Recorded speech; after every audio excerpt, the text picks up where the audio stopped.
All right, we're back here with another episode of Aftershocks on AftershocksTV.com.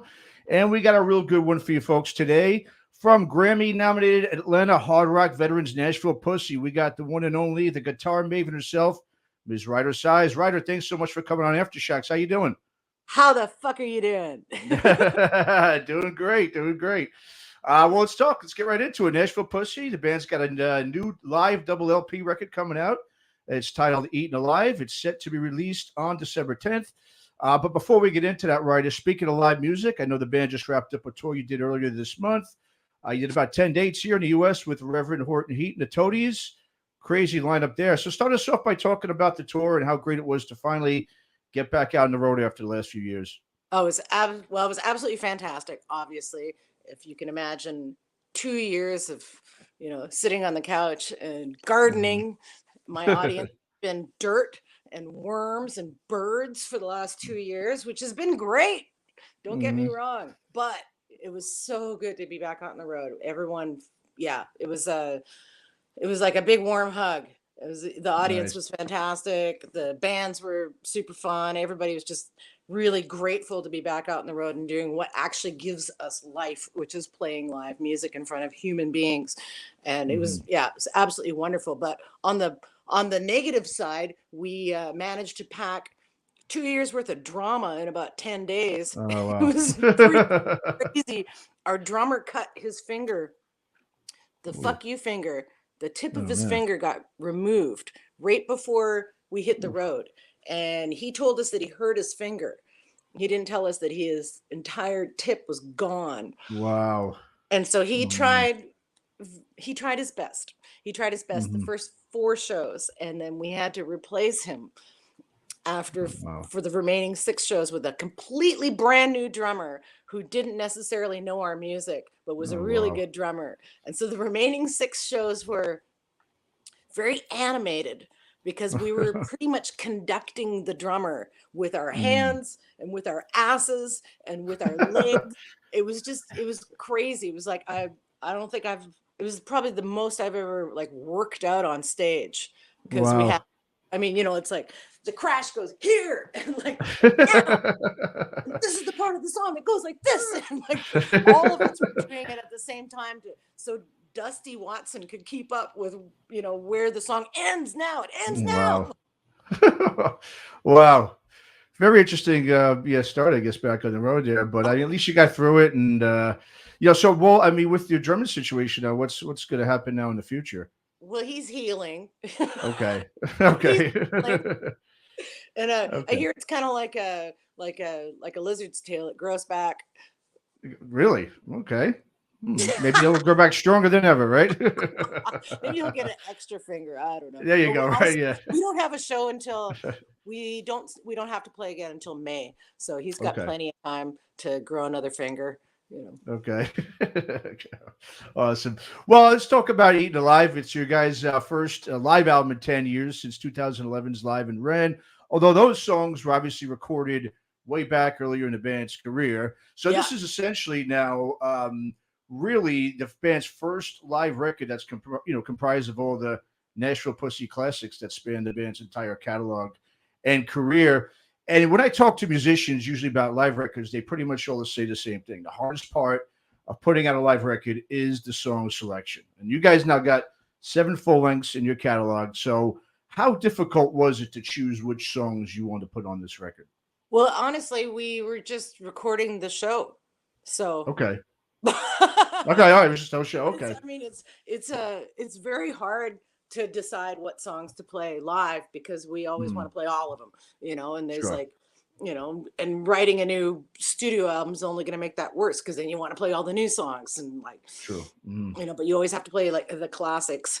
There's no, you can't have a Nashville Pussy show without Go Motherfucker Go. That has to be played. Of course. Yeah. Absolutely. The problem is choice always. Yeah. Too many great songs that I want to play and that people want to hear. I think maybe the next time we go on the road, we should just poll the audience and see what they want to hear and do that. Yeah. Well, were you guys, these songs, were you aware that this was going to be included on a live record when you played these songs live? Or was we were hoping. Okay. We lucked out in this and getting this fantastic sound man named David Bennett from the UK. And he'd actually taken time off of his work and was going to follow the band around from show to show and record. And so we were really excited about having him just do that. And then we fired our sound man, who was an idiot, who we'd had on the continent right before we got to the UK. And we're like, hey, Dave, would you be up for also being our sound man? And so he got to tweak our front of house sound the way he likes it and record it. Okay. So it was, instead of having to record somebody else's version of us, instead of recording another front of house guys, the way he tweaks us, Dave got to do it himself. So he was in the perfect position pretty much. Oh, fantastic. Also, I know we knew we were being recorded, but it doesn't really throw you off because we were recorded often. Sure. Okay. Gotcha. Okay. But Dave did a stellar job, and he makes have you heard it?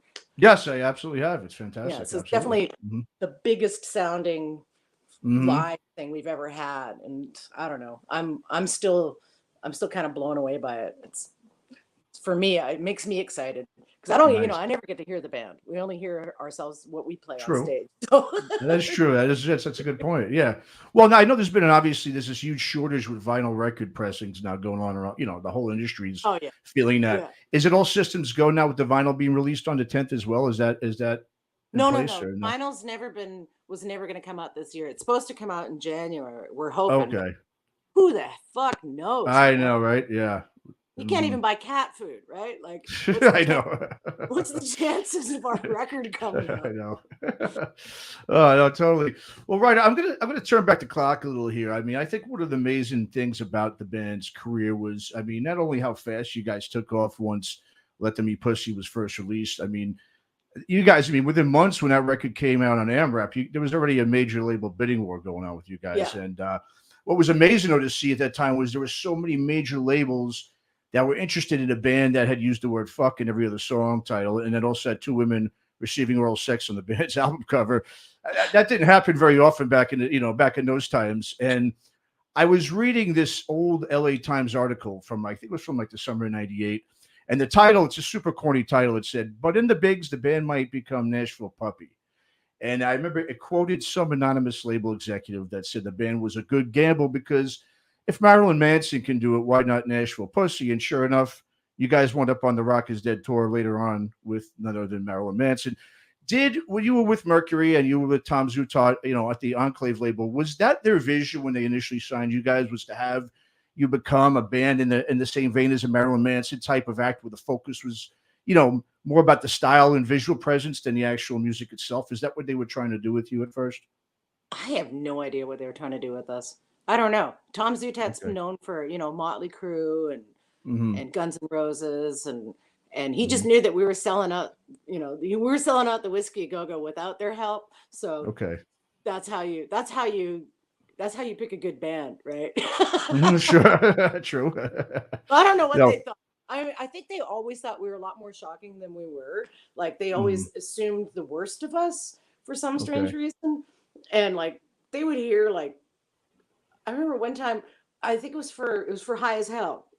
On the back of the album, we wanted to have me and Corey shotgunning a joint, right? Okay. Like, breathing weed into each other's mouths, right? Mouth, yeah. We all know what that means.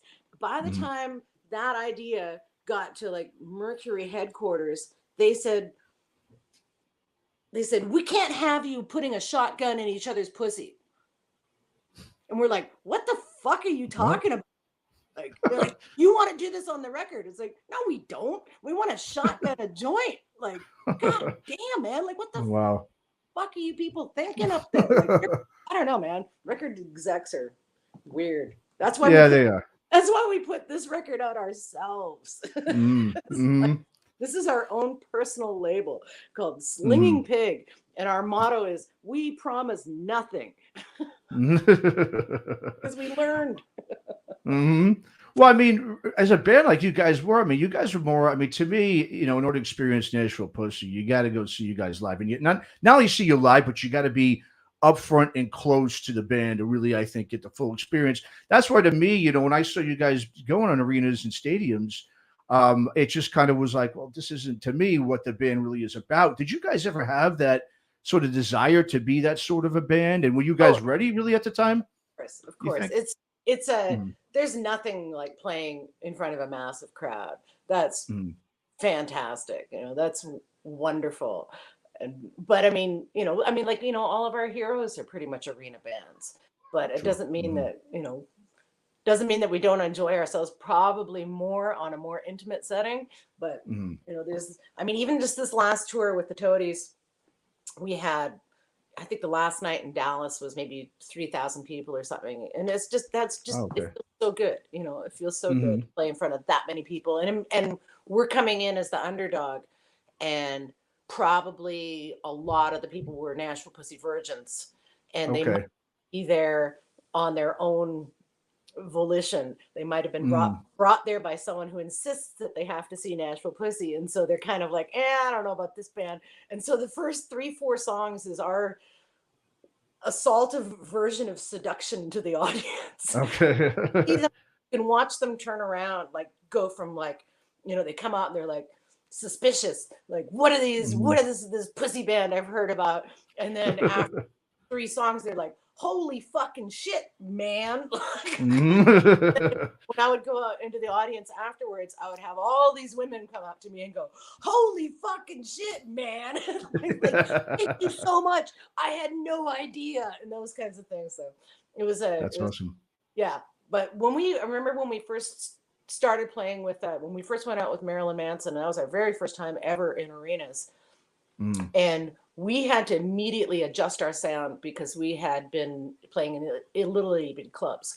And when you play drums in a little club, the sound is, it bounces off the wall and it hits you like that. And then when you play in an arena, it hits you. It's just all the way out there.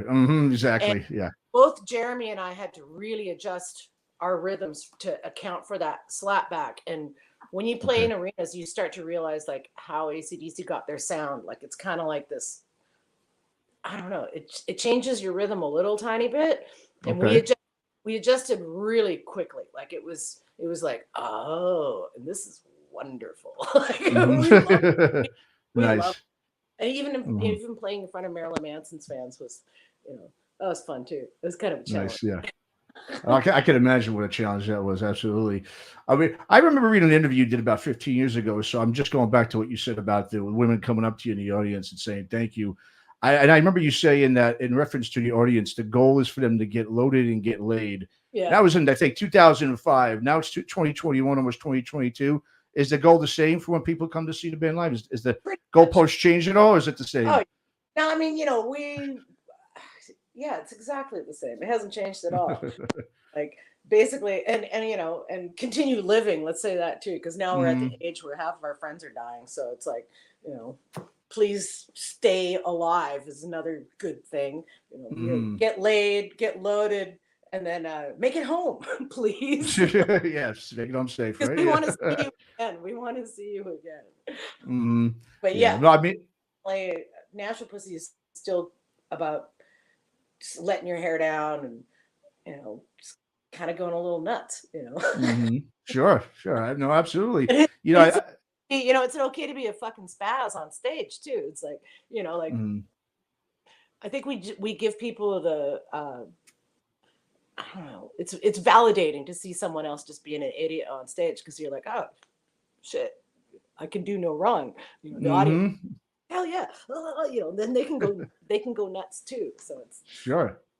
No, yeah, absolutely. Well, let's talk real quick about the first live single that the band's released from the record, Pillbilly Blues. Oh, yeah. That was a song I know it was co-written with Eddie Spaghetti from the Super Suckers. And speaking of the Super Suckers, I mean, you had right around the time when you guys were really taking off. You had bands like them, Speed Dealer, Turbo Negro, all these rock club bands that were now, in the same vein as your guys' sound, was now getting also scooped up and interested by a lot of the majors and mid-major labels too. Not long after that, in your opinion, do you think that that Grammy nomination that the band did receive back in 98, 99, was that, you think, sort of the catalyst that opened up maybe some of the eyes and ears of these label execs to Oh, kind of go check out these bands and understand that there was a lot to do because you guys all had that common theme about drinking, fighting, and fucking for the most part, and it seemed like that was the new thing. Yeah. Yeah, it was. I mean, it's funny to say that that was the new thing because that is what I know rock it's and an old. I know. roll Yeah. is about. And Mhm. and it's funny too that we were nominated for the heavy metal performance, Mm. which is, I believe, because they didn't have a rock category that Mhm. year, and I don't even know if they have a rock category now, for that I matter. don't know either. I know. Yeah, the Grammys Yeah. are an interesting thing that I don't know if we'll ever Mhm. be involved with them again, but Yeah. we were very grateful to be able to at least take the word pussy and put it on a major stage like that. And Sure. yeah, Yeah. obviously that was strangely validating in the square Mhm. world of music. And, Mhm. we got to tell our parents, our nieces got to stay up and watch the Grammys just in case, their aunt and uncle. So that was kind of cool. Oh, yeah. No doubt. And and just speaking real quick about the Super Suckers, I can't go without mentioning. You mentioned a lot of friends are starting to not be around anymore. One of them is obviously the great Ron Heathman. Oh, He passed away last year. What an amazing and underrated guitarist he was. I know how closely, obviously, connected both Nashville Pussy and the Super Suckers have been over the years. Talk just a bit about Ron and maybe what kind of inspiration he was on you, not only as a guitarist but also as a person oh, as well. well, Ron was just great. Mhm. He was really fun. He was really funny. He was, to quote Eddie Spaghetti, Ron and I have a lot of the same issues. I think he's talking Okay. about. I think he was talking about overplaying, throwing like little leads in places where they don't necessarily belong if you're a bass player. Well, that's true. Yeah. Yeah, both of us, uh, Ron and I, really like the sound of our own guitar, so we have a tendency to throw things in where yeah.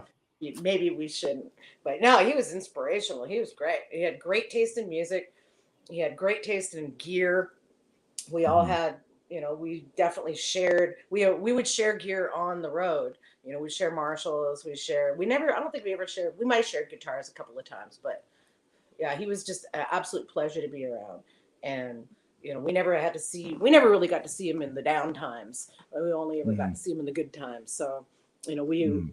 we kind of lucked out in that. But we loved him to death. It was absolute tragedy when he left Yeah. us. And who knows what he would have done in the future. But he was exceptional guitar player. And I mean, Absolutely. all the times that he was out with the Super Suckers, it was kind of my favorite times. But they're fucking kicking ass now too. So Oh as yeah. 3 piece, they're holding the Mhm. shit down. They're kind of on fire because we just played with them like a month ago. It was our first show back since the pandemic. Was in San Pedro. It was this big Okay.